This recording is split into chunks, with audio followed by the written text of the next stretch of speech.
Michael Jordan is not only the best basketball player, but he's the most exciting basketball player to ever play. Tatum fires away, pumps it in, 51 for Jason Tatum. The Big Three NBA podcast is powered by FanDuel Sportsbook, the official wagering partner of the CLNS Media Network.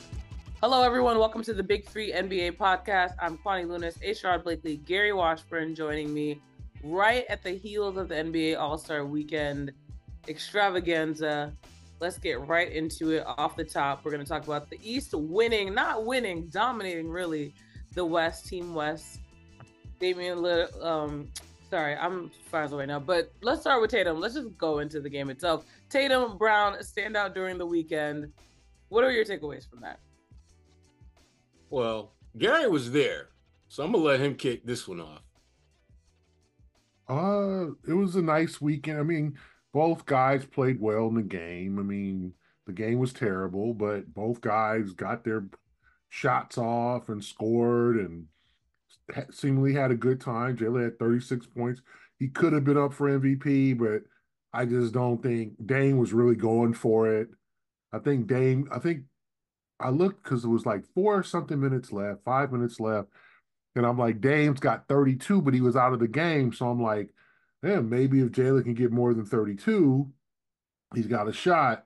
But then Dame came back into the game late, got 7 more points, I think finished with 39. And obviously the voters, it was either Jaylen or Lillard or Tyrese Halliburton. And vote, I didn't have a vote. So he ended up winning MVP. But I thought Jaylen did well. Jason did well. Both of them played the way you're supposed to play in an All-Star game and get his point. They scored. They showed some of their skill set. But, I mean, I said the game was terrible. It was just don't compete.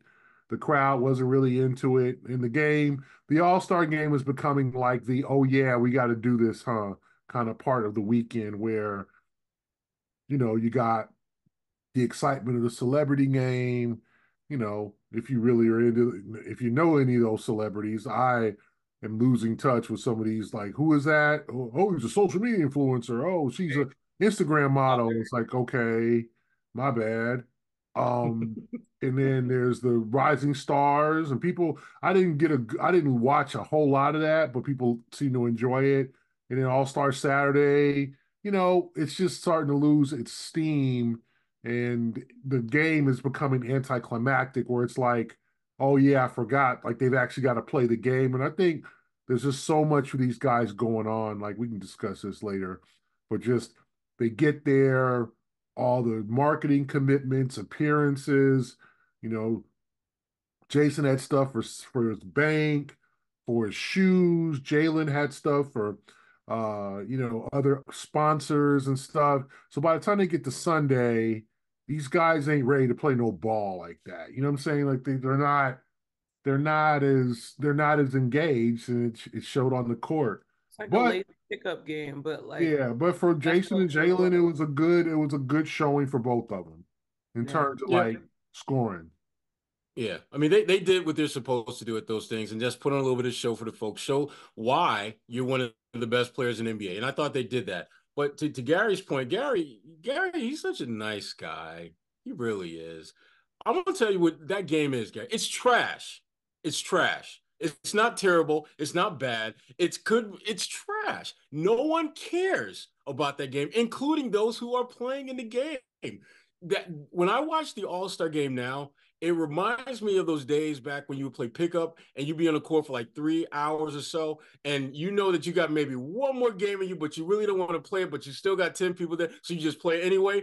You ain't playing no defense. You shot chugging from half court. You take it. You're doing everything that is anti-fundamental in the game. I mean, Dame Lillard had a great game, obviously. He took 2 shots from half court. He made them, which is great, but in what world would he be raising up from half court unless it was like at the end of a game? He's got deep range, but damn, you don't do that.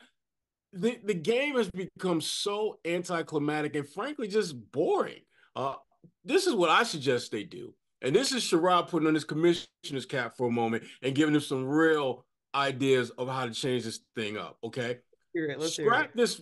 First of all, you can designate players to be all-stars and continue to do that, but in actual games played, you need to make it more of like a one-on-one or two-on-two thing. We take the best two-man tandems, pair them up together, play each other, play for money, obviously, play for your charity. And those kind of games will have way more intrigue in them, because who would not like to see Tatum and Brown go up against like, Steph and Clay? Or something like, just make the game, because I would say one-on-one, but players ain't got that heart to play one-on-one, because they're afraid that if they lose, that's going to hurt their brand. So we got to go 2-on-2, and you can't do 3-on-3 because there's a third rapper out on the West Coast who's got something similar to that, and the NBA don't want to get in, they don't want that smoke, because that could be some legal smoke they might deal with. 2-on-2 is the way to go. You do that, you're going to get interest from fans. You're going to, I think, get a better buy-in from the players. And to be honest, you're still going to get the same audience, except you're actually going to get them to watch the entire show. And you could make it one of those deals where you play like you start off with like maybe 8 players and 4 teams of 2, and then you play first round, then you play a championship, just like you do with the 3-point shootout, just like you do with all the other things. To me, you've got to do something to mix it up, because what you're putting out there now is trash. It is absolute trash.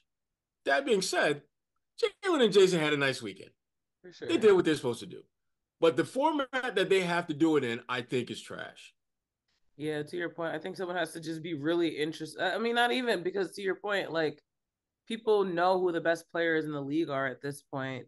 If I were the NBA, though, just put my cap back on for a second, I'm trying to work the WNBA into All-Star Weekend, specifically next year with Caitlin Clark and Angel Reese. I got to find a space for them in the All-Star Weekend. I have to. It's good for them. It's good for the WNBA. It's good for the NBA. It's good for bottom line, because now all of a sudden you're going to have people who are going to be investing in whatever event they're involved with that may not necessarily have given a damn about the NBA All-Star Weekend before. They've got to become creative about this, though. Well, I think cap off. Yeah, what the NBA did, I think with the WNBA, a lot of people might not know, like they had like a lot of WNBA players out there for discussions in the NBA crossover, which is kind of the NBA like indoor amusement park at the convention center. They had like this crossover, with discussions, and they had like autograph signings. I thought like Leo Boston was there, Shakira was for the Center for the Mystics was there. So they did incorporate a lot of WNBA players, current WNBA players, in All-Star Weekend in terms of the fans, right? Maybe not on the floor. Now, I don't know why they dumped the shooting stars, where it took a WNBA player, a legend, and then a current player from a team.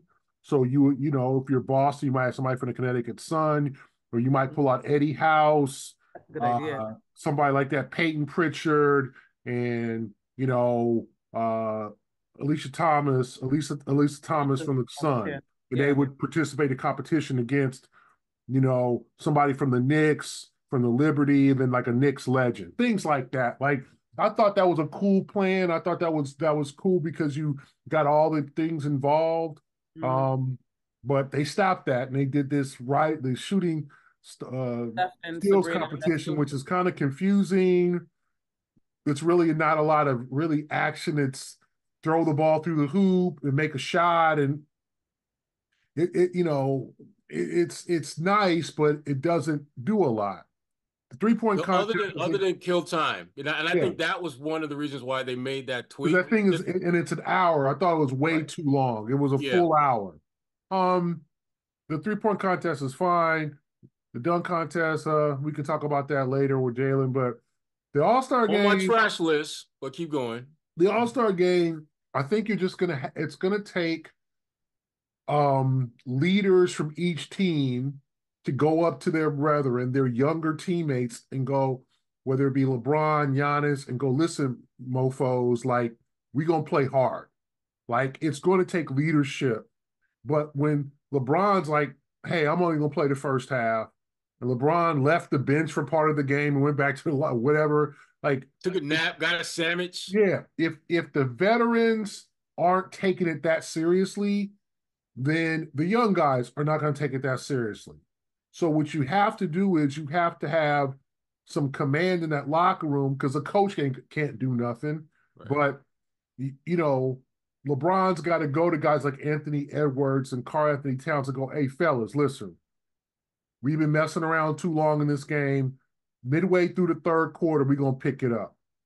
And there needs to be some bad blood and some real pride in your conference. There just isn't that pride in the Eastern Conference. Like, this isn't rap, West Coast rap. Like, these guys don't have the pride in their conference as like, we're the best conference in the NBA. No, we're the best. Like, they just don't have that. And then, is money a part of it? Yes. And people, how you well-paid player and multimillionaires, like, we saw what happened in the in-season tournament. They got incentivized by the money. So you have to give them incentive.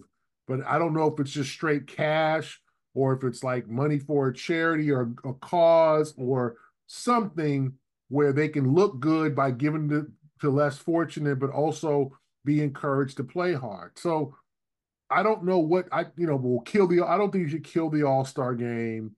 I think it still can be fun, and I think it still can be an event, but stressing to them to play hard just ain't doing it. It's going to take the veteran players, the leaders in the league, the LeBrons, the Stephs, the Eastern Conference, Tatum. Yeah, even Tatum. It's going to take those guys to really go to their younger teammates and say, listen, this is what's about to happen. And those guys, young guys, have to listen. They can't rebel and be like, shut up, old man. Like, right. There's got to be some hierarchy here. And there isn't. Because I don't think LeBron showed up. Nothing against LeBron. He's LeBron. Like, he didn't come into town till Saturday. Like, he just, hey, I'm gonna take an extra vacation day. I'm not doing that media stuff on Friday. So now some of the players don't take the weekend as seriously because, in all honesty, as we talked about, the weekend is a full weekend. You get there Thursday. Some of these guys got events on Thursday night. Then it's Friday, X shoe company, X potato chip company, this, that. Hey, Jason, we need you to be here to do this. We need you to meet with these kids. They got the NBA Cares events. Then there's Saturday. They do that little BS practice. They do all the interviews. And then it's like they do some other charity stuff or do some other stuff for their company or whatever. Then they go to All-Star Saturday night. Then they go to the parties. Then Sunday, these fools is tired. Remember, they done played 58 games already. So you're asking them to go hell in a high water kind of effort, for games. And they're like, listen, I'm tired. So I don't know what you do. Do you give them a break? Do you give them, how do you give it to where they can do it? I think the older players have to take over. You have to probably put some more incentive down. And then, the coaches too, like, I don't, it's hard. It's hard, Gary, but you touched on earlier what I think ultimately it should come down to, and it doesn't, and that's pride. You should have, to me, letting some dude, I don't give a damn whether it's an all-star game or it's a pickup game at Rucker Park or wherever. You don't let somebody like Cat go off for 50 on the bench with most of what he's getting his layups. You don't let cats, do double chin-up dunks in a game. I don't care where you at. Pride has to kick in. And I think the NBA can kind of, frankly, put in some guardrails to help that. For example, why not give incentive to holding a team under 40 points per quarter? Like an extra $10,000, an extra $100,000 to your charity, or hell, an extra $100,000 in your team's pocket. And why don't we make it like win and take all? Forget the share of the pie. Why don't we put all the money that you pour into the All-Star game, put it in one big pot and just say winning team gets the whole enchilada. And again, you have to think of ways to give these players incentive to play a little bit harder than they are. Now, that doesn't mean they're going to go all out, because if you Jaylen Brown and you got $300 million coming to you this year, you ain't tripping over losing like $1 million to $2, whatever. That you'll be like, damn, okay. Right. But you will trip over the fact that you got schooled by player XYZ123. That's going to get you salty. And you just might hit him with a hard foul that he don't appreciate. And he just might get in your grill. And next thing you know, you come back to the regular season, that just happens to be the first game you play against them. So now all of a sudden the NBA has created additional storylines. You've created a greater sense of tension, which you need in professional sports. Everyone can't love everybody. Who the hell wants to watch that? You want to see a little tension. You want to see guys get at each other a little bit. And the NBA has to figure out ways to utilize an all-star game to not only to keep it from just frankly dying a slow death, because their numbers are great. But you know, and I know that with the product that they're putting out there now, it's just a matter of when, not if. People are just going to be like, F that. It's weak. I don't tune into the all-star game unless I'm there until late in the third quarter, because I know everything they've done up to that point has been trash. Layup, I mean, it's basically a glorified layup line for the most part. Now, when it gets to the end, that's when it starts getting real. That's when guys starting to ball a little bit. But they have to do something, though, man, because you can't possibly roll out this same format next year. And again, I think one of the smartest things they can do is try to capitalize on the growing popularity of the WNBA, particularly some of the stars that are not only in the WNBA now, but are coming. It speaks specifically about Caitlin and speaking about Angel Reese, two very high-profile individuals who, no matter what venue, no matter what event that you attach with them, you know it's going to be a big draw. You know it's going to draw lots of eyeballs. And with that comes sponsorships, which you already jack up the price for that anyway. So that means more money, more money, more money. Makes sense. I think part of building that incentive, when you think about the players that are in it, you look like a team like the Celtics and Tatum and Brown both being on this roster. There, to your point, there's no incentive because right now they're focused on winning a championship. So for them to exert, and granted, of course, they still had really good performances. But that being said, a lot of teams, I could understand them not wanting to put in that much effort because they do need to preserve their body. All-Star is like losing the weekend that all your classmates get to go on vacation, and you're like, yeah, I get to go on vacation, but I'm getting a less amount of time to do so. Granted, I know this grand scheme of their, the amount of money they have, they can private jet somewhere. But all that being said, for, again, a team that is a championship contender, how do you convince them to exert that much energy for an entire weekend, knowing that it doesn't necessarily, yes, it's good for marketing, but physically it's draining for them. And again, the goal is to win the real one. I'm just wondering whether the NBA needs to take a much closer look at that in-season tournament and see if there's some elements of that they can sprinkle out throughout the regular season. And make games actually matter more than just a win or a loss. If they have a different kind of value system, a more, I think, significant value system that, if you beat Cleveland by 6 points, beating Cleveland by 15, 16 points might be better.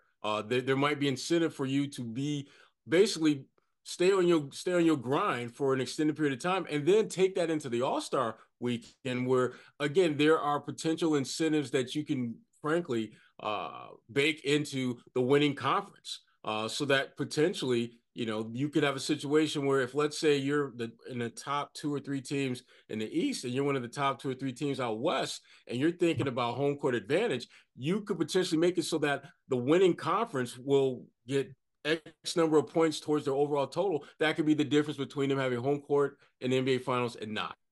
And it's one of those things where if you're players and like, for example, if let's say you're Jason Tatum and let's say you are Joel Embiid and let's say you are Giannis Antetokounmpo and you play for the top 3 teams in the Eastern Conference, and by winning that All-Star game, it's going to give whoever comes out of the East a slight edge over whoever comes out of the West. You are going to have a different kind of mindset going into that All-Star game.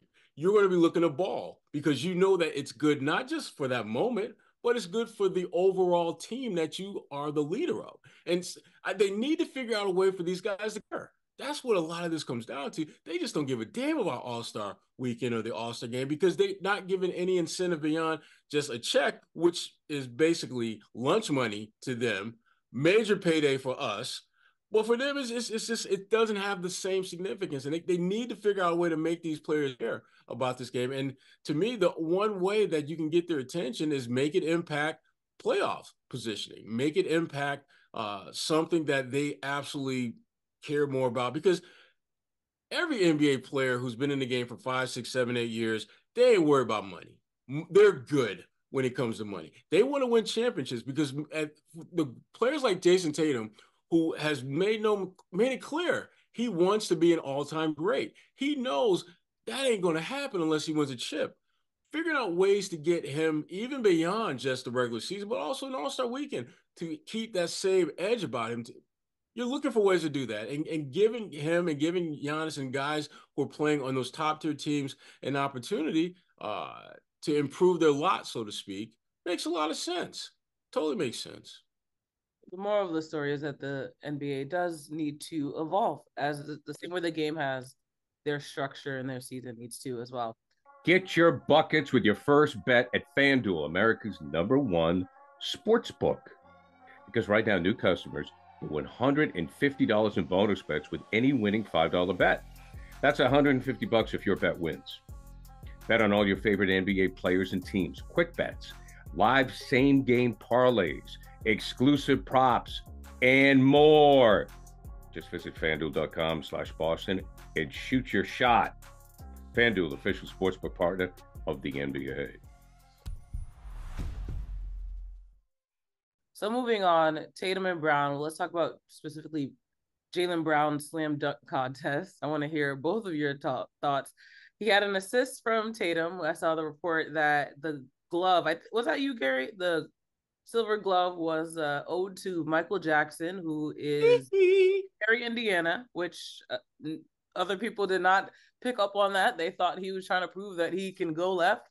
So that one went over a lot of people's heads. So the results, do you agree with them? What did you think about his performance? It's been a long time coming. I've always wanted to see Brown be in this dunk contest, but it was an experience. Here's the thing, and I'm going to be real short with this. Jaylen Brown found himself literally competing with guys out of his league, as in the NBA. He was dealing, it's like, and I felt bad for him because no matter what he did, he wasn't going to win because he had not one, not two, but 3 underdogs. And one of the underdogs was like not even 6 feet tall. And Mac deserved to win. I thought of all the person who wound up winning was deserving. But Jaylen shouldn't have been there, or they should have found, frankly, you didn't even get the best topping brother. You got the JV version of one of the better dunkers out there. And to me, it's, again, adding to my trash file, slam dunk contest. Yeah. That's all I got. No, because to your point, then it's like, how do you incentivize other NBA players that are household names to play? You better believe that Jaylen, when Jaylen found out who was competing, he was like, wait, what? I know he was mad. Like, seriously? He's like, Jaylen feels played. I know there's a part of him, you may not admit it, but it's just like, they used him. They okey-doked me big time. Because let's be honest, if he wasn't in it, who would have actually watched it? They got me up in here with some these ain't even all G League All-Stars. We got one, maybe 2 G League All-Stars. The rest of them is just G League players. Come on. You got Gary. Oh, yeah. God. I thought the dunk contest, don't try to make it sound sweet, Gary, because you know it's trash. I don't think. I thought Jaylen was better than people thought. I thought Jaylen actually did okay. I don't think he should have won. I thought he deserved. I thought Mac McClung did it, but we just got to stop the jumping over certain 3 guys. But that's getting old. We got to stop. We got to retire Shaq from being a prop. We got to get over that. Wemby's up next. Yeah, we have to start working on our creativity. Yeah. And we have to start working on, and you look in the streets and see some of these brothers and doing 720s. Like, we got to put the work into it to get good. Or And you open it also up to the have to have mid-state crowd. some of the game's best dunkers to participate. And you got guys, like Jaime Jaquez got hops. I thought it was he tried his best, and Jacob Toppin, who's kind of a G leaguer. He is. Ain't no kind of Gary. Mac McClung. I mean, I think it's embarrassing that the league can't get anything more than like a rookie besides Jaylen to participate. I think that's embarrassing. But what can the league do? What can the league and the players have to see it upon themselves to want to do this? But the problem is when you look at the 3-point contest, like we don't know who was. Do you remember who was eliminated in the first round? I know Malik Beasley was. I can't remember. Like I think Carl Anthony Towns advanced. I think it was Trae Young didn't make it. We're not calling Trae Young a terrible shooter. We're not calling him trash. We're not saying he just didn't have it that night. It's okay. You can enter next year, right? And the thing is, Dame Lillard won, and it was like, hey, you can enter as many, you can win 3 and 4 3-point shootouts. No one judges, but for some reason, people judge a slam dunk competition, and people are all hard and oh, that was whack and that was ridiculous, and oh, you should have. And it's just like we have gotten so used to the trampoline guys and all these guys doing, these regular looking guys who jump on a damn trampoline and do, backflips and dunk it, that it's taken the luster out of the regular dunk. And so I think you got to have some more creativity. You got to have maybe consult with get one of these guys to be a dunk coach. Some of these dudes in the streets who can do all this fancy stuff, work with Jaylen, work with guys so these guys can do some of these dunks, because we got to bring the luster back. I don't think you should scrap it, but you got to have guys bold enough to want to enter it. And we did for a while. We had Aaron Gordon and Zach LaVine, and we had that was guys, one of the best all-time great dunk contests. Yeah. But it's lost its luster. The veterans are like, no, I'm not going out there doing all that stuff. I'll just watch. And then the young guys are like, okay, but you never heard of them. How many people heard of Jacob Toppin? I was like, oh, wait a minute. I didn't know Obi had a little brother in the league. Yeah. How many Mac McClung, he's played 4 NBA games. That's it. And they came after, I think he won a slam dunk contest. Yeah, we can't, he's not signed to an NBA deal. He's not on a 2-way. He's just playing in the G League. And Jaime Jaquez is going to be on the all-rookie team, but he's not somebody you look and be like, oh, that's a high flyer. That's a dude who's like, he'll just jam on you. Like, I can't remember him dunking in the game against the Celtics. But we didn't have this generation, this current, no Zion, no Ja, a lot of these guys who can really get up. Amp Edwards, no. So what can you do? You got to talk those guys, and I don't know if it's going to be incentive again, but talk those guys into doing it. And All-Star Saturday Night has lost its luster in terms of, remember the old days, for years, it was the place to be, the sideline, all the All-Stars, even guys who were just in the league, who were just there for the weekend, all watching from the side, all their teammates and their friends competing. And you don't see that no more. You don't see, it's a bunch of social media influencers just watching it, and celebrities. Jason, love Jason. Jason, after he helped Jaylen out, he left. He didn't watch the finals. He didn't even take his coat off. Yeah. He left. He didn't even take his coat off. He was like that dude that showed up to the party and said, hey, y'all, how y'all doing? Yeah. Hey, listen, I kept y'all around the way. These guys rather go to dinner. They rather go to dinner and go to the Nike party or the Jordan party, or they rather do that than stay for it used to be that's where the players were.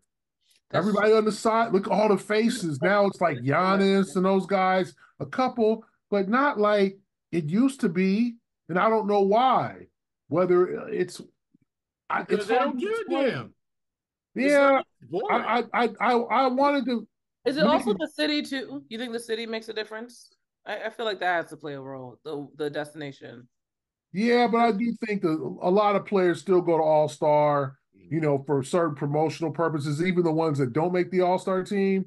But you're right. You're right, Kwani. I do think the city has something to do with it, but I also think these guys, like being there doesn't have the luster than that it used to be, Yes, right? In terms of even on Saturday night. So I don't know how to get these young generation engaged more, but something's got to be done. And I think the Player Association, if they didn't know it before, they know it now. Like, okay, we got to have some discussions about how to improve this because we're getting embarrassed here, and people are not talking positive about our sport.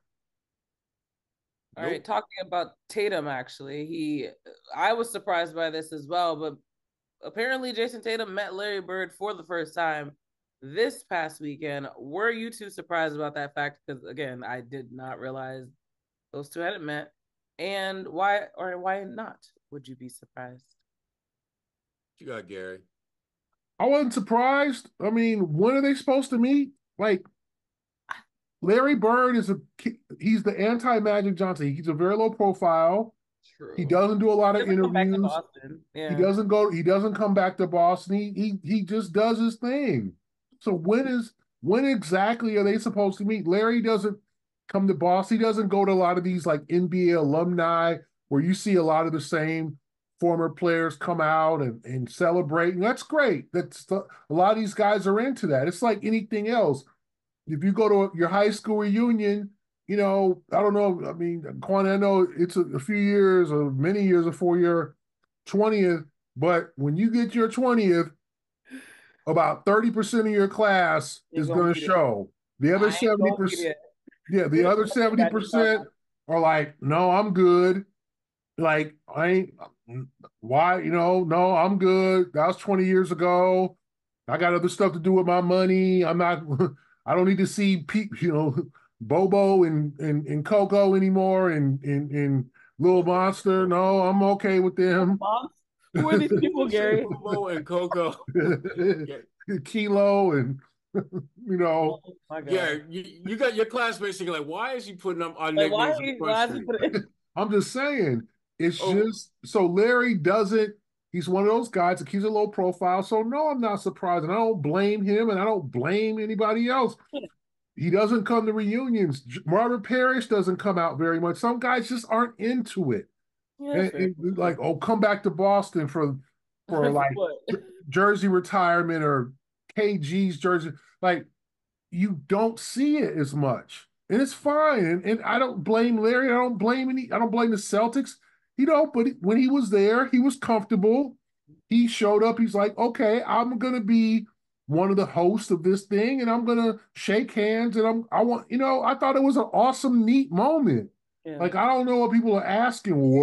Why has it been 7 years? Like, is Larry supposed to come to Boston and shake hands with all the current Celtics? Like, that's not him. He's not Paul Pierce. He's not Garnett.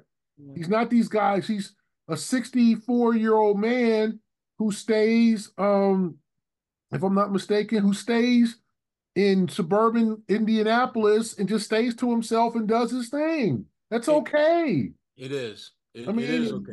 There's nothing wrong with that. He shouldn't have to be out like, that's a shame that he hasn't met. Is he supposed to meet all the current Celtics? Like, is that a rule? But Gary, here's my thing, though. Here's my thing. I agree with most of what you're saying, but as Jason continued to just shatter or break damn near every record at that age group, and most of those records were held by Larry, I would have thought that you being in your suburban Indianapolis crib when the Celtics came to Indy, you might just want to see young fella up close. Because it literally would take you basically a small Uber ride if you didn't feel like driving, or you could get in your whip and you can get there in your damn. You will get a good seats. You will get good tickets, so you ain't got to worry about that.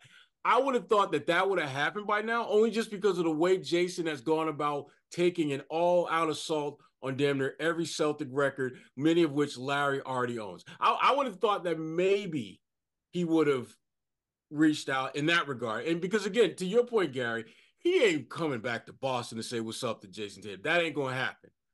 There has to be a reason why. And I would have thought that maybe with the Celtics popping into town, that at some point in the last 3 years, he might have swung over there just to see young fellow. It was up, but, yeah.